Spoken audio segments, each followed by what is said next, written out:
Assalamualaikum warahmatullahi wabarakatuh. Alhamdulillahi rabbil alamin. Wabihi nasta'inu ala umurid dunya waddin. Wa ala alihi wa sahbihi ajma'in, amma ba'du. Hadirin para netizen cerdas yang dimuliakan Allah subhanahu wa ta'ala, pada kesempatan kali ini kita akan membahas perseteruan pihak Trahamengkubuwono II dengan pihak Habib Lutfi bin Yahya perihal Kangjeng Raden Tumenggung Sumodiningrat, yang mana diklaim oleh pihak Habib Lutfi bin Yahya sebagai Habib Hasan bin Toha leluhurnya, dan makamnya ada di Semarang.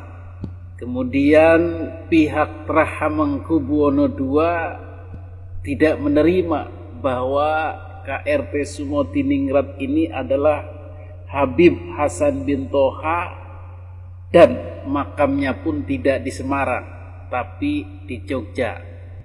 Nah, dua fakta yang berseberangan ini kan membuat kita heran, membuat kita aneh, kok bisa satu orang kuburannya ada dua.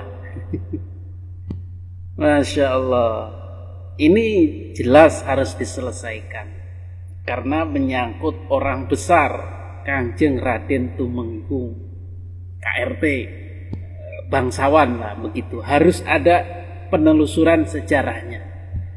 Jadi polemik ini muncul ketika pihak Trahamengkubuwono II mempertanyakan, kok bisa-bisanya pihak Habib Lutfi mengklaim KRT Sumodiningrat ini sebagai Habib Hasan bin Toha dan makamnya di Semarang. Mana datanya, mana faktanya, bagaimana ceritanya? Karena Habib Lutfi sudah sering menghauli KRT Sumodiningrat ini dan berjalan bertahun-tahun. Mungkin ini pengaruh juga dari pencerahan Kiai Haji Imaduddin untuk berani bertanya, mempertanyakan kisahnya. Maka pertanyaan atau sanggahan dari Trahamengkubuwono II ini ternyata tidak dijawab oleh Habib Lutfi bin Yahya, tidak diladeni. Justru pihak Trahamengkubuwono II ini harus yang klarifikasi ke Pekalongan, harus sowan, harus tabayun, menanyakan, karena beliau Habib besar, ulama besar lah begitu, banyak pengaruhnya. Atau Trahamengkubuwono II ini dipersepsi sebagai pihak penggugat, ya harus datanglah, kenapa menggugat, begitu mungkin. Kemudian pihak Trahamengkubuwono II ini juga merasa keberatan karena pihak Habib Lutfi bin Yahya ini adalah orang lain di luar kerajaan, di luar keraton yang mengklaim, istilahnya, aku tuan rumahnya kok, aku yang punya sejarahnya kok, aku yang punya silsilahnya kok, masa yang harus datang ke rumah dia. Maka kemudian masalah ini pingpong saja, bolak-balik saja. Yang ini enggak mau klarifikasi, yang ini enggak mau datang, yang ini enggak mau bertemu. Maka ini jadi semacam deadlock, tidak ada penyelesaian, sama-sama gengsi, ego. Itu juga penyakit sebenarnya. Maka kemudian pihak TraHB II ini meluncurkan sebuah tesis atau penelitian ilmiah yang dibuat oleh Dr. Yasser Arafat dari UIN, itu pakar sejarah. Beliau membuat sebuah penelitian yang didasari oleh fakta, data, manuskrip, buku-buku, silsilah dan seterusnya, dan dianggap sudah ilmiah. Jadi mirip seperti tesis Kiai Haji Imaduddin, semua datanya lengkap, tarikhnya, tahunnya, manuskripnya, bukti-buktinya, buku-bukunya, kitab-kitabnya, kitab nasab, kitab sejarah, semua sudah dilengkapi di dalam penelitian itu, dan hasilnya tidak ada ketersambungan dengan Ba'alawi, tidak ada ketersambungan dengan Habib Hasan bin Toha, dan makamnya pun fix firm ada di jajaran Bantul Yogyakarta. Itu makamnya KRT Sumodiningrat versi Trah Hamengkubuwono II. Itu yang sudah dibuat oleh pihak Trah Hamengkubuwono II untuk mulai menyelesaikan masalah. Karena untuk bertemu udah deadlock tadi itu, maka pihak Trah Hamengkubuwono II meluncurkan sebuah penelitian, sebuah tesis lah begitu. Maka penelitian ini boleh dibaca oleh masyarakat, boleh diketahui oleh masyarakat, dan masyarakat boleh memilih untuk percaya atau tidak. Hadirin yang dimuliakan Allah Subhanahu wa Ta'ala, maka langkah selanjutnya atau babak barunya dari polemik KRT Sumohadiningrat ini adalah pihak Trah HB2 tidak ingin pihak Habib Lutfi bin Yahya diam 1000 bahasa, tidak ada action apapun, tidak menggubris apapun. Ini kan tidak baik atau aneh, bahkan menjengkelkan. Maka salah satu Trah Hamengkubuwono II, yaitu Raden Rashid Nitiwiro Atmojo, menantang dalam tanda kutip atau meminta pihak Habib Lutfi bin Yahya untuk membuat bantahan serupa. Jadi tesis dibalas tesis, ilmiah dibalas ilmiah. Jadi beliau menginginkan pihak Habib Lutfi bin Yahya jangan diam, tetapi belajar atau berpedoman berkaca kepada Kiai Haji Imaduddin Utsman Al-Bantani, atau berkaca kepada pihak Ba'alawi yang juga memberikan sanggahannya. Assalamualaikum warahmatullahi wabarakatuh. Perkenalkan, saya Raden Rashid, seperti itu singkatnya nama saya. Saya selaku pribadi Trah sampean dalem ingkang sinuhun Kangjeng Sri Sultan Hamengkubuwono II berusaha memberikan sebuah statement terkait dengan polemik nasab Kanjeng Raden Tumenggung Sumodiningrat. Harapannya statement saya ini bisa segera mengakhiri polemik yang berkepanjangan terkait Kanjeng Raden Tumenggung Sumodiningrat dalam hal urusan nasabnya beliau. Jadi sebaiknya seperti ini saja. Kita tahu bahwa ada harapan dari teman-teman di Pekalongan agar kami yang ada di Yogyakarta ini bertabayun ke Pekalongan.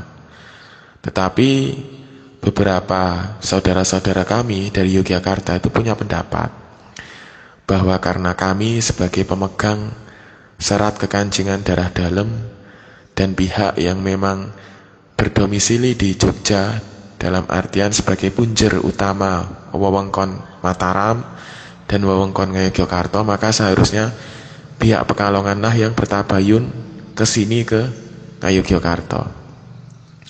Tapi di sisi lain pihak Pekalongan mungkin menganggap karena terkait dengan ketokohan beliau yang di Pekalongan, terkait dengan beliau yang di Pekalongan dianggap sebagai sesepuh, maka kamilah yang harus mengalah tabayun ke Pekalongan. Itu hemat saya pribadi tidak akan selesai-selesai. Maka kita kembalikan saja ke titik awal mula diangkatnya kembali permasalahan nasab KRT Sumodiningrat ini, yaitu adanya tulisan ilmiah atau tulisan akademik dari Mas Ustadz Yasir Arafat MAG, seorang peneliti dan dosen UI Sunan Kalijaga yang menggugat keabsahan Kanjeng Raden Tumenggung Sumodiningrat dengan disertai sumber-sumber pustaka yang berasal dari serat dan babat yang merupakan pakem Mataraman atau berasal dari pakem Ngayogyakarta Hadiningrat. Maka sebaiknya pihak Pekalongan memberikan tulisan ilmiah berupa tanggapan ataupun sanggahan atas tulisan Ustadz Yasir Arafat tersebut. Dengan demikian maka diskusi ilmiah dapat berjalan. Karena awal mulanya adalah berupa tulisan ilmiah, maka siogianya dibalas pula dengan tulisan ilmiah. Bukan tulisan ilmiah yang dibalas dengan tabayun personal. Karena masyarakat umum, terlebih lagi masyarakat akademis juga berhak untuk mengetahui atas diskusi nasab KRT Sumodiningrat ini secara terbuka dan bisa disimak oleh masyarakat luas, terlebih lagi masyarakat akademis.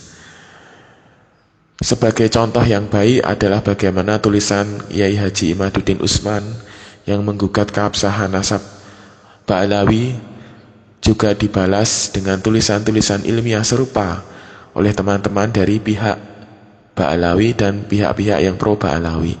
Harapannya hal seperti itu juga berlaku pula terkait dengan nasab KRT Sumodiningrat ini. Mungkin itu yang bisa saya sampaikan, kurang lebihnya mohon maaf. Wabillahi taufiq wal hidayah. Wassalamualaikum warahmatullahi wabarakatuh. Jadi nanti suasananya adalah suasana keilmuan dulu.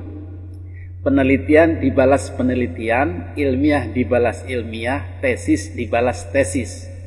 Dan kemudian tidak usah framing dulu atau marah-marahan dulu, atau emosian dulu, atau fitnah-fitnahan dulu. Ini yang dihindari dan memang ini tidak baik. Saya pun setuju yang seperti ini.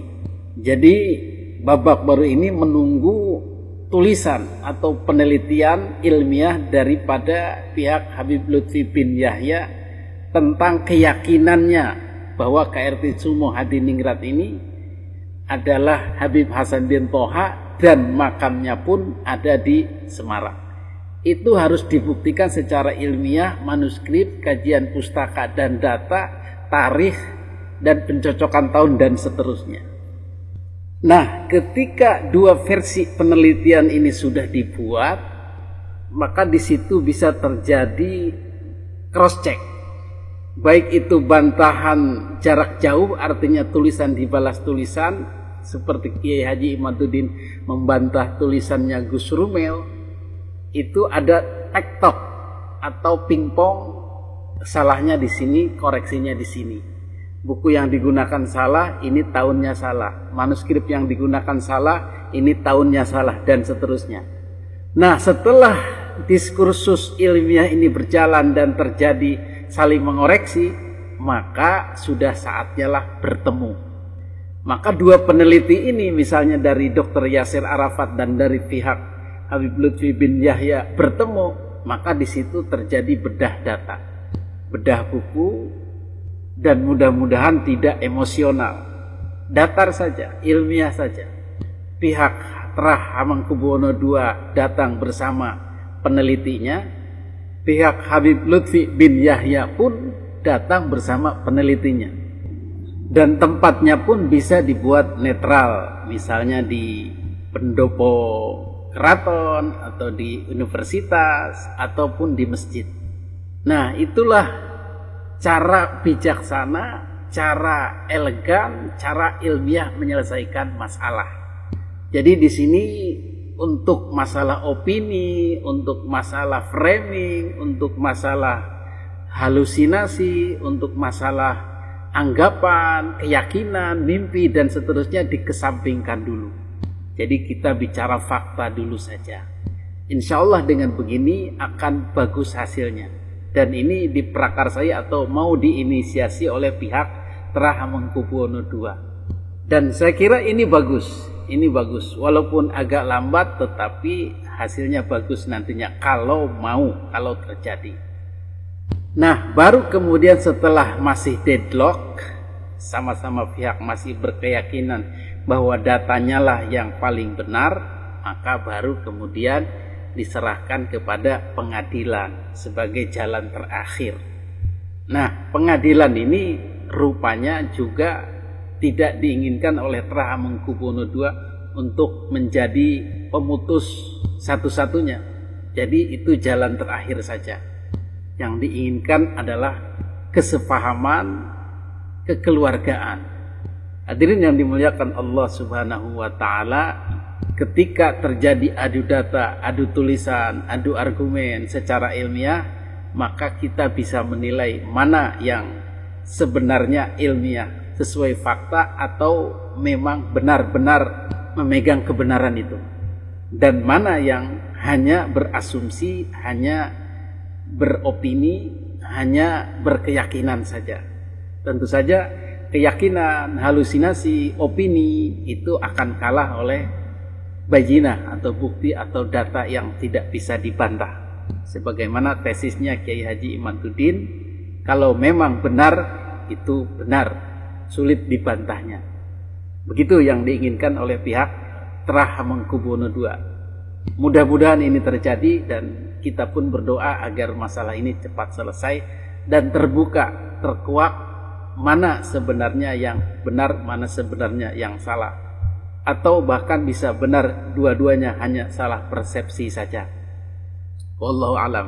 Kita doakan. Hadanallahu wa iyyakum ajma'in. Wassalamualaikum warahmatullahi wabarakatuh.